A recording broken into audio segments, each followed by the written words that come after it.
आज की इस दुनिया में जब भी हम कोई काम करते हैं, चाहे वो बिजनेस से रिलेटेड काम हो या अपनी लाइफ से जुड़ा काम, हम हमेशा सिर्फ दो चीजों पे बात करते हैं। पहली, व्हाट मतलब क्या, और दूसरी, हाउ मतलब कैसे। और जो सबसे ज्यादा जरूरी तीसरी चीज होती है, उसे तो हम बिल्कुल ही भूल जाते हैं। आइए शुरू करते हैं हमारी आज की book summary start with why, जिसको लिखा है साइमन सिनेक ने। स्टार्ट विथ वाई जो बुक है वो शुरू ही तीसरी बात से होती है। साइमन सिनेक का कहना है कि किसी भी चीज का व्हाट एंड हाउ से भी ज्यादा जरूरी होता वाई, यानी आप जो भी काम कर रहे हो वो क्यों कर रहे हो, ये जानना बहुत ज्यादा जरूरी है। अक्सर लोग इस बुक को इसलिए नहीं पढ़ना चाहते हैं कि उन्हें लगता है कि ये बुक तो सिर्फ बिजनेस के लिए है, और ऐसा बिल्कुल नहीं है। आप लाइफ में कुछ भी काम कर रहे हो उसके लिए वाई जानना बहुत जरूरी है। इस बुक में हम आज बहुत कुछ नया सीखने वाले हैं। तो आइए शुरू करते हैं पहले चैप्टर के साथ। Chapter 1 starting with why. इस चैप्टर में हम एक गोल्डन सर्किल के कंसेप्ट को समझने वाले हैं, जो हमें बताएगा कि आखिर वाई इतना जरूरी क्यों है। इसी क्या वजह है कि वाई, व्हाट और हाउ से भी ज्यादा जरूरी है। जिस गोल्डन सर्किल की हम बात कर रहे हैं उसमें बेसिकली 3 सर्किल बनाए जाते हैं, एक के अंदर एक, जिसमें वाई, हाउ और व्हाट लिखा हुआ होता है। इसमें जो सबसे बाहर का सर्किल होता है वो व्हाट को रिप्रेजेंट करता है। अगर हम किसी कंपनी का एग्जाम्पल ले तो उसका व्हाट होगा उसका कोई प्रोडक्ट या सर्विस। जैसे सैमसंग मोबाइल बनाती है और भी बहुत कुछ बनाती है, तो ये उसका प्रोडक्ट है। या जैसे आप किसी भी कंपनी के सिम में रिचार्ज करते हैं, बदले में वो आपको सर्विस देते हैं, तो इन कंपनियों का जो प्रोडक्ट और सर्विस होती है वो आती है व्हाट में। अब जो दूसरा सर्किल होता है वो होता है हाउ का। मतलब अब ये जो कंपनियां हैं जो प्रोडक्ट या सर्विस बेचती है, उनकी जो भी प्रोसेस होती है बनाने की या सर्विस देने की, या फिर उनकी स्ट्रेटजीज, ये सब चीजें हाउ वाले सर्किल में आती है। और जो आखिरी और सबसे अंदर का सर्किल होता है वो होता है वाई का। मतलब क्यों। इसमें इन कंपनियों का मकसद, बिलीफ, पर्पज छिपा हुआ होता है, जो इन्हें ये काम करने के लिए मोटिवेट करता है। सिनेक ने कई सारी कंपनियों को ऑब्जर्व किया। वो कंपनियां इस सर्किल को बाहर से शुरू करती है। पहले वो व्हाट डिसाइड करती है, मतलब उनको प्रोडक्ट या सर्विस, फिर हाउ और उसके बाद वाई। पर जो असली लीडर्स या कंपनियां होती है वो सबसे पहले इस सर्किल को अंदर से शुरू करती है। वो लीडर्स सबसे पहले वाई का पता लगाते हैं। वो सबसे पहले उनके पर्पस और बिलीफ का पता लगाते हैं, क्योंकि उनका बिलीफ ही उन्हें वो काम करने के लिए मोटिवेट करता है और उनकी आइडेंटिफिकेशन का भी काम करता है। इस पॉइंट को समझाने के लिए सिनेक एक बहुत ही अच्छा एग्जाम्पल देते हैं, जो कि हिस्टोरिकल एग्जाम्पल है Wright brothers and Samuel Pierpont Langley का। लैंगली अपने टाइम का जाना माना इंसान था। इनका एक ही मोटिव था वेल्थ और फेम पाना। ये अपने टाइम में फेमस और पैसा पाना चाहता था। बल्कि दूसरी तरफ Wright brothers, Orville and Wilbur, इनका एक ही बिलीफ था, वो था ह्यूमन फ्लाइट, यानी इंसान को कैसे भी उड़ाना। इन्होंने इसी को अपने जीवन का अटूट पर्पस बनाया।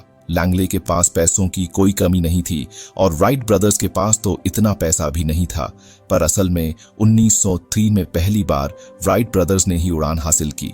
पर जो लैंगली और राइट ब्रदर्स के बीच मेन डिफरेंस है वो है राइट ब्रदर्स के लिए व्हाट और हाउ इतना जरूरी नहीं था।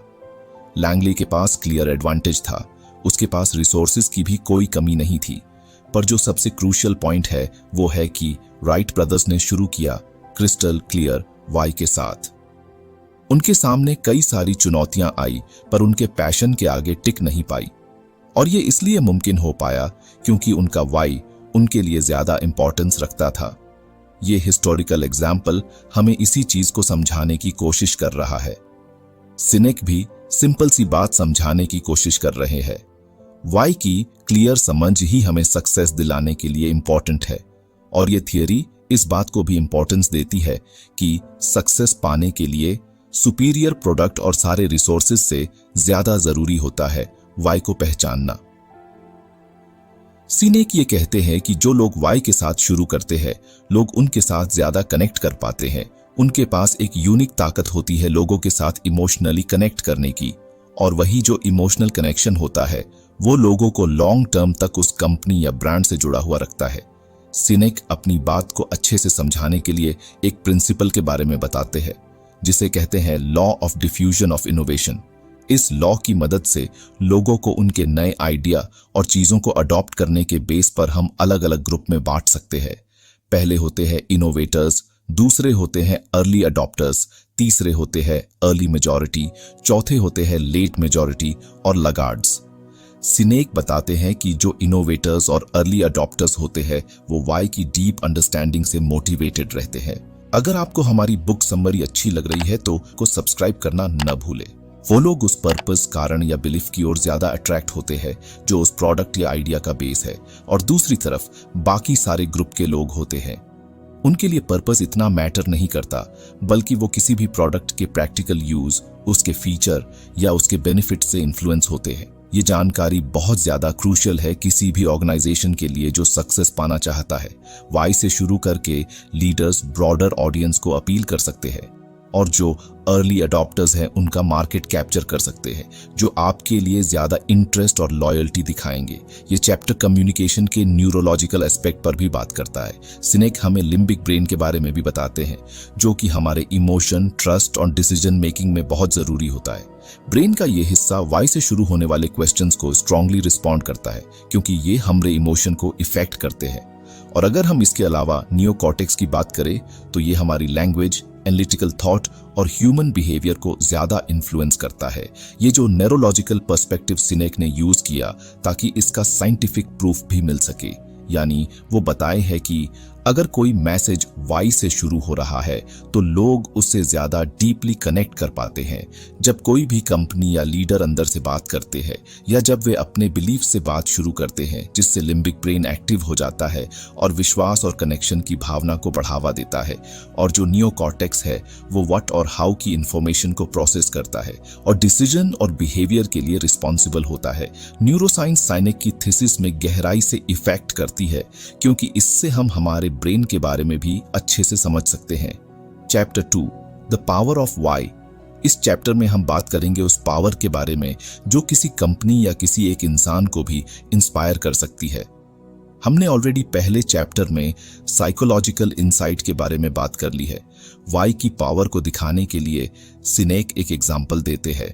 सिनेक ने मार्टिन लूथर किंग जूनियर और सिविल राइट्स मूवमेंट की कहानी शेयर की।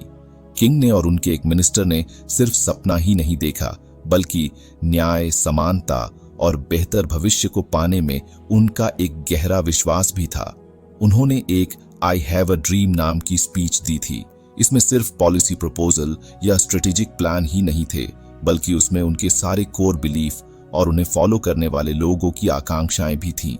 सिनेक ने किंग के पर्सपेक्टिव को बाकी दूसरे लीडर्स के पर्सपेक्टिव से कंपेयर किया और सिनेक ने पाया कि दूसरे लीडर्स के पास तो किंग से भी ज्यादा पॉइंट्स थे, स्ट्रेटजी थी, फिर भी आखिर लोग किंग की तरफ ज्यादा क्यों थे बाकी लीडर्स के कंपैरिजन में।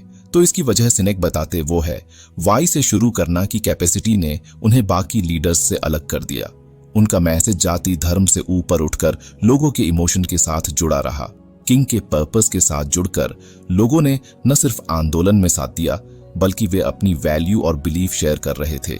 जो लीडर्स वाई से शुरू करते हैं वो दूसरों को भी एक्शन लेने के लिए इंस्पायर करते हैं और लॉयल्टी को भी बढ़ावा देते हैं। आगे सिनेक एक टेस्ट का एग्जाम्पल देते हैं। वो कहते हैं कि कोई कंपनी जो सिर्फ अपने प्रोडक्ट के बेनिफिट्स पर फोकस करती है उसे सेल करने के लिए बिना उसी कोर वैल्यू को बताए, क्योंकि कोर वैल्यू ही लोगों को कनेक्ट करती है उस प्रोडक्ट के साथ भी और उस कंपनी के साथ भी। मान लीजिए कोई कंपनी टमाटर बेचती है। एक कंपनी उस टमाटर के फ्रेशनेस को दिखाती है जो कि है व्हाट। दूसरी तरफ एक कंपनी इसी टमाटर को हेल्थ के बेनिफिट बताकर और ऑर्गेनिक फार्मिंग के टमाटर बेचती है जो कि है वाई। अब जो दूसरी तरफ की कंपनी है वो टमाटर के कोर वैल्यू पर फोकस कर रही है। कई कंपनियों के लिए ये एक टूल की तरह काम करता है जो उनकी मार्केटिंग स्ट्रेटजी में बहुत मदद करता है। ये टेक्निक किसी भी प्रोडक्ट को बेचने से ज्यादा उसके कोर बिलीफ के बारे में बात करने के लिए कहती है, जिससे ऑडियंस के साथ कनेक्शन बन सके। सिनेक इसमें एक और क्रिटिकल कंसेप्ट के बारे में बात करते हैं, मैनिपुलेशन वर्सेस इंस्पिरेशन। लोगों को इन्फ्लुएंस करने के दो तरीके होते हैं। एक होता है मैनिपुलेशन, जिसमें लोगों पर सिर्फ शॉर्ट टर्म बिहेवियर छागे होता है। मैनिपुलेशन में इतनी ताकत नहीं कि ये आप में लॉन्ग टर्म चेंज ला सके।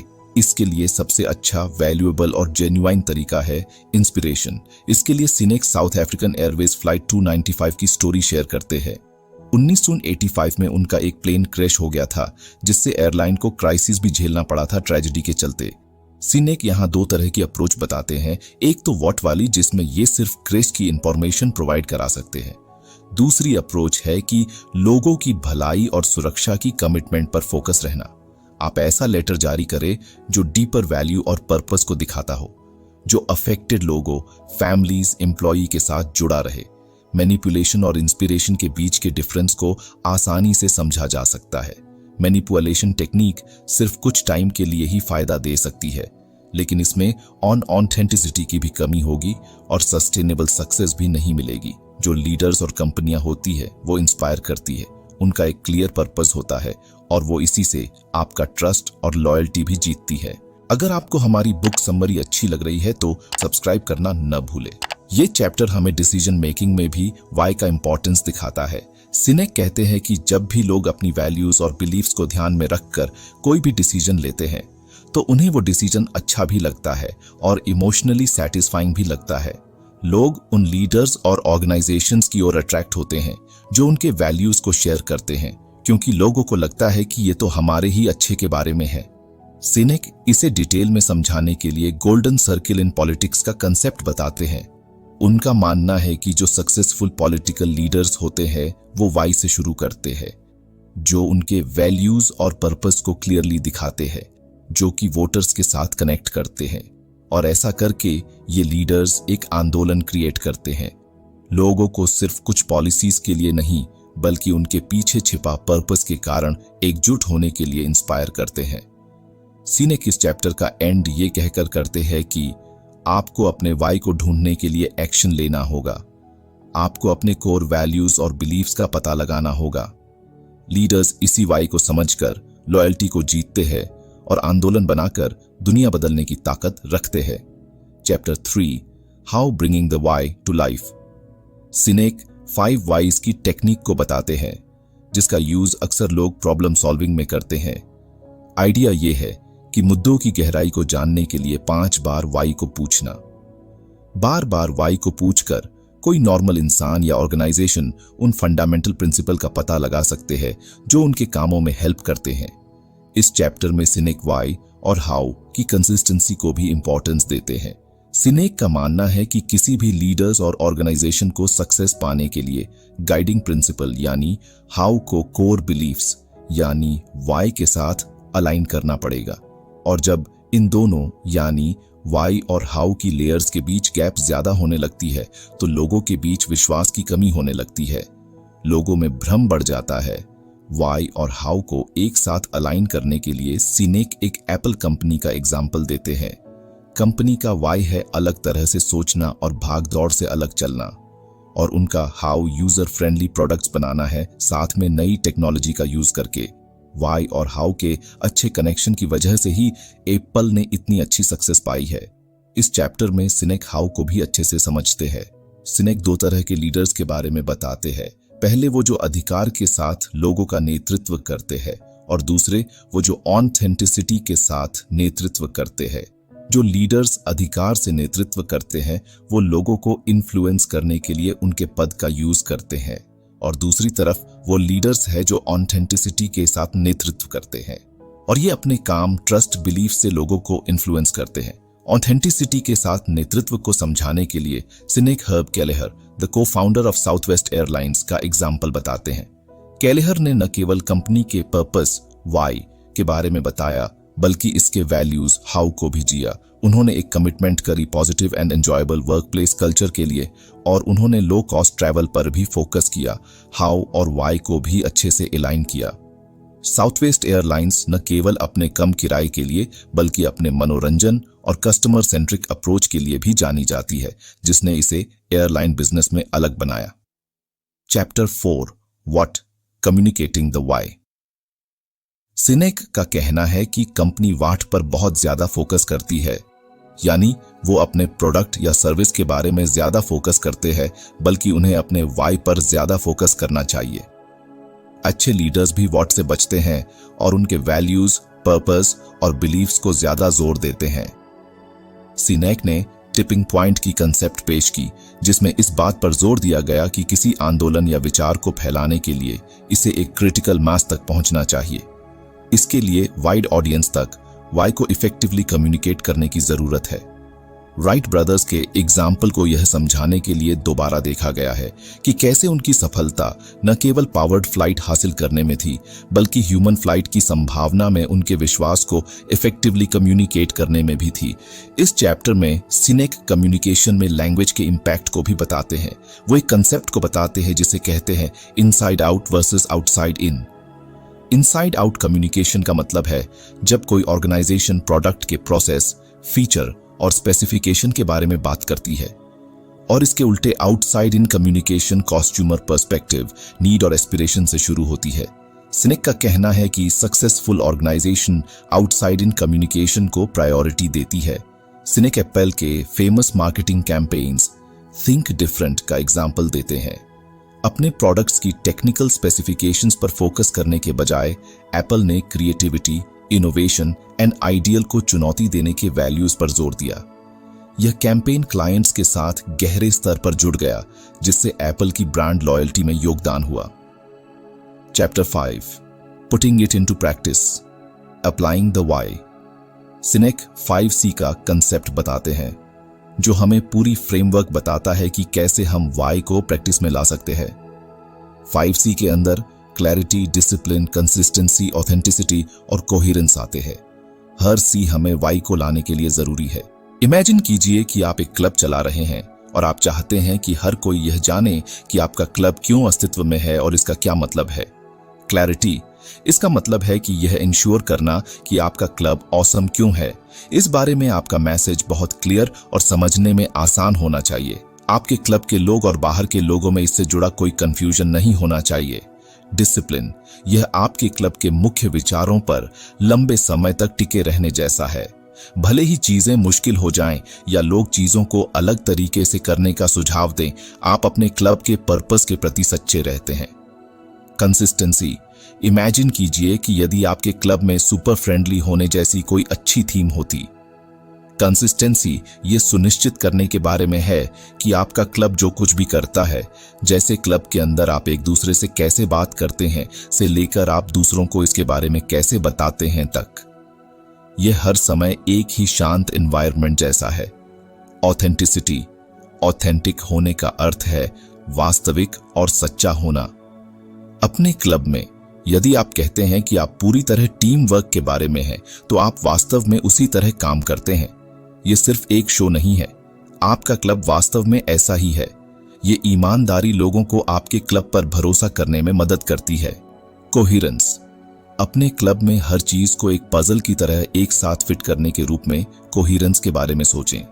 लीडर्स, आप जिस तरह से काम करते हैं और आप अपने क्लब के बारे में कैसे बात करते हैं, यह सब समझ में आना चाहिए और साथ मिलकर काम करना चाहिए। ये आपके क्लब को मजबूत और एकजुट बनाता है। तो सरल शब्दों में, ये सुपर क्लियर होने, आपके क्लब में जो विश्वास है उस पर कायम रहने, हमेशा उन बिलीव्स के हिसाब से काम करने, वास्तविक होने और ये इंश्योर करने के बारे में है कि आपके क्लब में सब कुछ एक साथ समझ में आता है। इस तरह आपका क्लब इसमें शामिल सभी लोगों के लिए एक शानदार और भरोसेमंद जगह बन जाता है। तो फ्रेंड्स, ये थी हमारी आज की बुक समरी। आपको कैसी लगी कमेंट करके जरूर बताएं और धन्यवाद आपका समरी एंड तक सुनने के लिए।